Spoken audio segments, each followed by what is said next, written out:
had been recruiting for a while. Kirk knew about him from his time at the other place.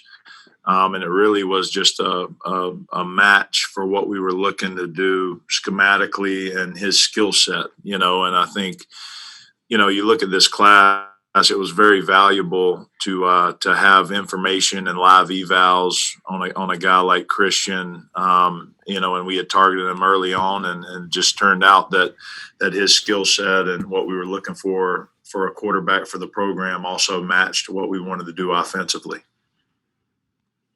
Rich Scarcella, go ahead. Good morning, Tyler. Thanks for doing this. Appreciate it. Anytime, Rich. Tyler, James and Andy both talked about your class going to some non-traditional places to get guys.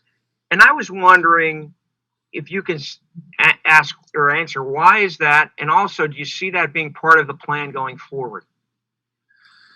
I think recruiting in general is such a small world, so to speak now, especially over the last 5 to 7 years. I don't necessarily view recruiting as regionally based as it has been in the past. And I think every country in the program would say the same thing. With the availability of Huddle and some different services that are out there, really you can get very detailed information on a kid from California or Mississippi or Alabama just as much as you can in your home state or your region. So really, I probably would answer that saying, Rich, it's probably more of a trend just across college football. And I think that also plays into the prospects we're recruiting. I think the college football landscape, when you look at Power 5 programs and you look at especially when you're starting to look at top 25 programs, it's a small world to them. They're able to get information at their fingertips at all times. And I think it brings all of those institutions a lot closer home to them. So I think it's more of a trend with just what we're seeing on both ends with football programs and personnel departments as far as what we're targeting because of the information we have, but also for the prospects we're recruiting. There really is nothing that's out of their reach to gain information to make them feel comfortable about picking a school. Greg Pickle, go ahead. Good morning, Coach. Thanks for your time. Good morning, Greg. How are you? I'm doing well, thanks. I hope the same for you. Hey, we know obviously the proof is in the pudding with you and with Coach Snyder in terms of being very strong recruiters. But now that you're through a cycle with Phil Troutline and Kurt Chiraka, what have you learned about their recruiting styles and how did that help you guys in this cycle? Yeah, I really think we have a strong offensive staff of recruiters just in general. So adding Kirk, adding Coach Troutwine, and adding Coach Stubblefield really paid dividends for us on the trail. Just the energy that they bring. Obviously, Kirk bringing years of experience of doing this and developing quarterbacks and offensive players, particularly the skill at a very high level. And then Coach Troutwine's background for what he's been able to do in a short amount of time. The offensive line that he was able to develop at the school he was at prior, and then really what he's been able to do with our group, I think speaks for itself. But just the energy, I think we have very good energy on the staff when it comes to recruiting. We've got guys that understand that talent acquisition is the first building block to a program, and I think those guys took that to heart, and they've been very valuable additions to our staff. And I think we complement each other very well with our recruiting styles. Ryan Snyder, go ahead. Tyler, thank you for this. Appreciate it. Yeah, anytime, Ryan. Khalil Dinkins, he's a tight end who wasn't really used as much as a tight end all the time. Just a pretty good athlete and used different ways. Just from seeing his film and all the different ways he was used, how do you project him then as a tight end, and what's his ceiling? Yeah, I think you look at Khalil. What I get excited about in a tight end prospect, anybody we're bringing into that room right now, is a guy that not only has a high ceiling but also has a high floor. And I think that's what you're getting with Khalil. His skill set overall, what he was able to do. Now, obviously, you're talking about displaying tight end features. He doesn't not that he got targeted a million times or what they were doing offensively, but if you look at his skill set compared nationally, he really jumped up my list and ended up being one of my favorites in the entire class, and obviously the favorite when it came down to it. You look at a guy that incredible athleticism, can run, the ability to run after the catch. They showed that with doing some things with him, direct snap wise and different things like that. He's got incredible ball skills, a big frame that's going to be able to develop and add weight. You look at him very similar coming out of high school to a Brenton Strange or a Tyler Warren. What Brenton Strange was able to put on 45 pounds in 6 months. Tyler Warren's already up to 255 pounds. And I think he's got that type of frame and that type of athleticism. And to dive a little further for the tight end piece for me, it's important that guys are versatile. I think the tight end position, you're asked to do so many different things. That spatial awareness, that field vision, if you will, is extremely important in that position. And I think he displays all of those things on his high school tape and getting to know him. He's an incredible kid, great family. So we're very excited about him. And I think you said it, high ceiling, but I also think very high floor. I think the guy's coming in, a pretty good product that can come in and have a chance to impact the roster. Howard Donahue, go ahead. Tyler, it's a small offensive line class at this point. Curious what you think about Nate Bruce, who got on board early, and what you saw from him in a shortened senior season at Harrisburg High School. And additionally, Landon didn't get to play, but you've known him forever. He gave you a lot of credit when he committed. What makes you excited about Landon Tengwall? And with him enrolling early especially, what do you think what could that maybe do for his freshman year on campus? Yeah, I'll start with that class overall. I mean, you talk about two quality offensive. My bad, Tebow. I just muted you. There we go. All right, you got. I'll start over. I'll start with the offensive line class overall. Really, you're looking at two guys that for high school prospects. I mean, they're very physically ready to come in and play college football. Obviously, there's going to be a little bit of a jump from speed of the game and things like that. But when you look at their size, their strength, their athleticism, we're super excited about both of them from that standpoint. You start adding the mental makeup and how we feel about them as people. Great kids, great young men. And then I'll start with Nate. Nate's a guy I've had an opportunity, even with all the COVID stuff going on this year. Prior to that, I had the opportunity to see him live multiple times. He's an aggressive football player. He's what you look for in a big time interior offensive lineman. Great feet, strong at the point of attack. Really long, can play with length inside. So all those physical traits are there, and then you start adding in, just who he is. Super excited about getting him up here and getting rolling as he'll be coming with Landon, and then obviously Landon. I've had the opportunity to know Landon really since he was in 8th grade, and just watching his development over time. Although they didn't get to play a high school senior season, you just look at his body of work, what he's been able to do in high school so far. And then you start adding those intangible qualities, which both of them have, but watching what he's done just with his body and his work ethic standpoint, and just really becoming a master of offensive line craft. He's a guy that loves O-line play, loves studying it, loves learning about it, loves asking questions. So I think both of those guys, you look at two guys that are physically capable of coming in and helping us, but also have the traits and the character and the makeup that you want on your roster. So we couldn't be more excited about those two guys and really feel like we hit a home run in the offensive line department in this class. Bryce Wilbur, go ahead. Tyler, you guys got banged a lot for not signing a top 10 guy from PA, but with recruiting changing, how important is that to you, and how important is it to having a good program to get guys like that if you can go other places? Yeah, I think it's on both ends, right? obviously, we really value our players in state. And I think it's cyclical, right? Some years they're more than others, but and then on the same token, ultimately, it's about bringing in guys that are fits for Penn State and that are and that we fit them. So I think it's on some of both ends. Interesting year overall from a recruiting perspective as far as what we were able to do and getting guys on campus and things like that, which we had some of those prospects here early on.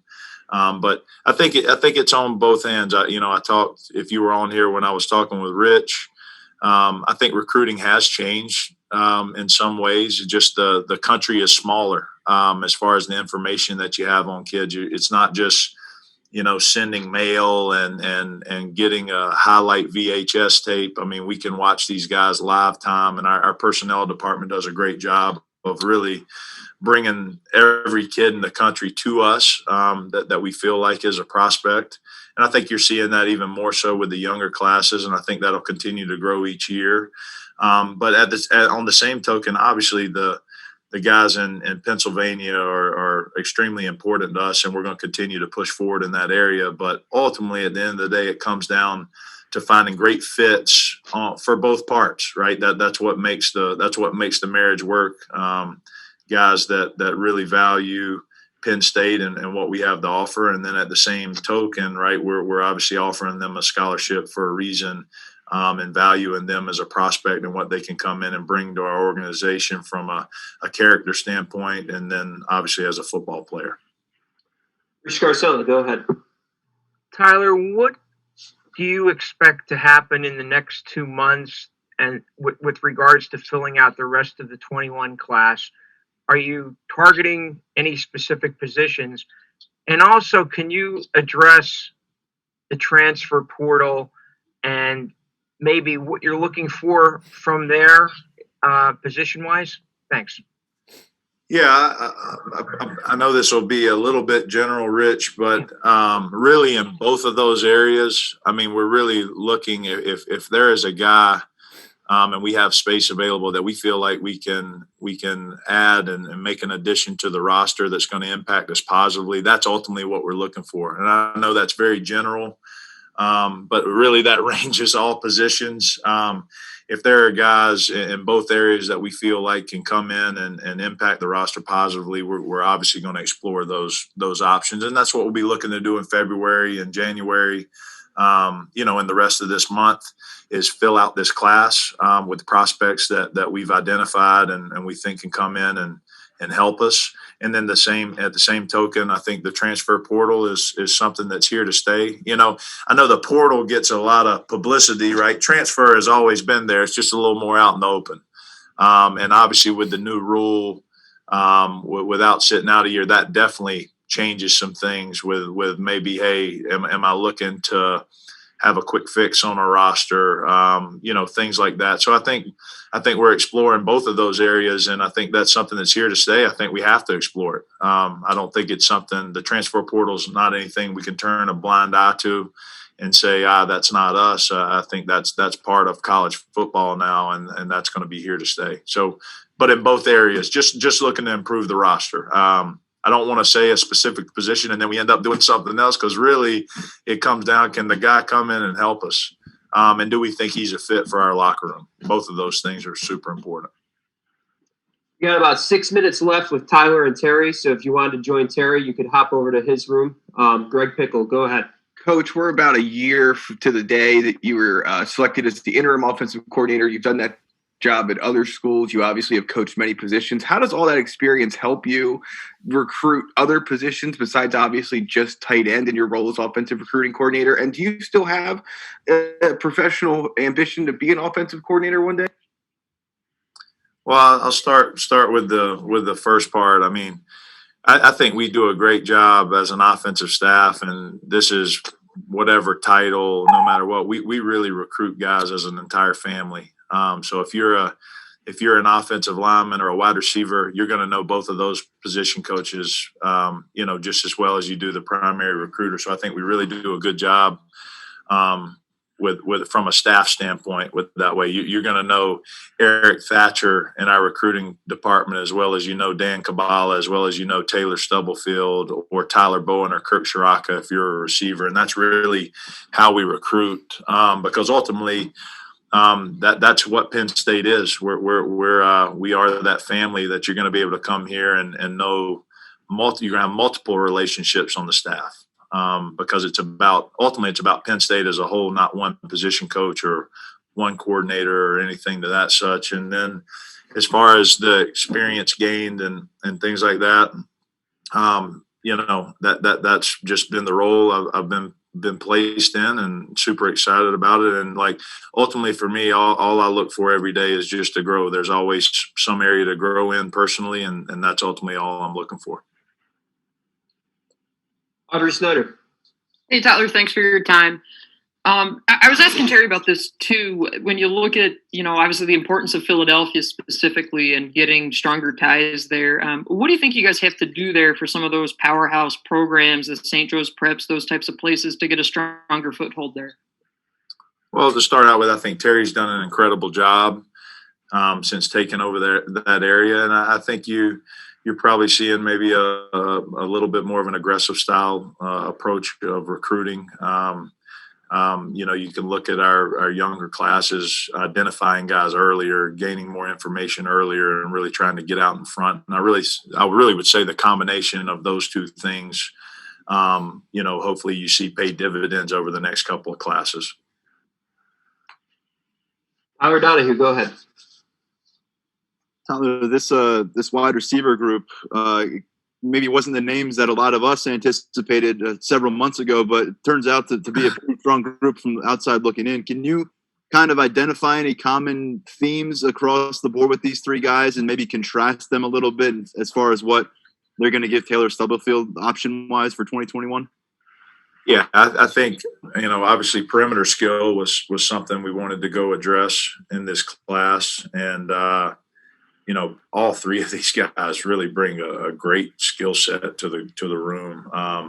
They're all long, all very athletic, all have a very high ceiling. But again, I'll use that word too. I think they have a very very high floor as well. I think you look at their high school tape, there's some polish to each of them. So I think just overall, not getting into each individual, I think they're bringing in some length to the room. And then that raw athleticism and big play potential that I know we want on offense. And really those two areas were what we were able to address. And all three guys, obviously great people, great character guys that we see can come in and be leaders in the locker room. And we're super fired up to get all three on campus. We got time for a couple more. Ryan Snyder, go ahead. Tyler, thank you for asking that. That was my question, basically. But I think there's one recruit we haven't asked about yet, and that is the specialist, Sander. I know that's not really your focus, but is there anything Joe shared with you that really stands out about him? He's ranked really highly, and fans are, seeing those rankings and excited about him. Hey, I'm just an offensive guy, but I know I was recruiting the hell out of him. He's got a boot, and I like it. I like it when we go down and we're able to get points, or we're able to create touchbacks from a kickoff standpoint. So all I know is what I've seen in my interactions with him. We're super excited to get him here and get going. He's got a boot. I think we've seen over really the time since Coach Franklin's been here, the impact that special teams can play, especially elite specialists. And I think he's the next guy on a long line. Thanks. Rich Garcella, go ahead. Tyler, if I can just shift gears a little bit and ask about the guys that you have on the roster now. How do you, because we haven't had a chance to ask you this, how do you think Theo and Brenton have done filling in for Pat? And how have they developed as blockers? Because that's what strikes me about them, and a lot of people, is how well they've blocked. Yeah.